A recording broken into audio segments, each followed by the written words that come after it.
Hello welcome back to my channel. ഇന്നത്തെ അറിവിലേക്ക് നമുക്ക് വെക്കാം the benefits of flax seed. നമുക്കെല്ലാം അറിയാവുന്നതുപോലെ ചണവിത്തിനെയാണ് ഫ്ലാക്സ് സീഡ് എന്നറിയപ്പെടുന്നത്. ചണവിത്തിന് ഒരുപാട് ഹെൽത്ത് ബെനിഫിറ്റ്സ് ഉണ്ട്.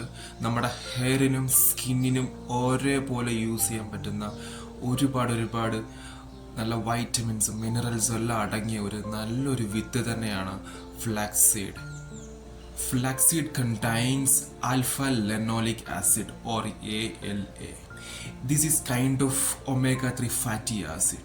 നമുക്കെല്ലാം അറിയാവുന്നതുപോലെ ഒമേഗ 3 ഫാറ്റി ആസിഡ് ഒരേപോലെ തന്നെ ഹെയറിനും സ്കിന്നിനും ഒരുപോലെ ഗുണം ചെയ്യുന്ന ഒരു കണ്ടന്റ് തന്നെയാണ്. അതുപോലെ തന്നെ കോൺസ്റ്റിപ്പേഷൻ പ്രോബ്ലംസിനും ഡൈജഷൻ പ്രോബ്ലംസിനും ഒക്കെ ഫ്ലാക്സീഡ് ഡെയിലി കൺസ്യൂം ചെയ്യുന്നത് വളരെ നല്ലതാണ്. അങ്ങനെ ഒരു നിശ്ചിത ക്വാണ്ടിറ്റി ഡെയിലി കൺസ്യൂം ചെയ്യുന്നത് നിങ്ങളുടെ ഫിസിക്കൽ ഹെൽത്തിനും മെൻ്റൽ ഹെൽത്തിനും ഉപയോഗപ്രദമാണ്.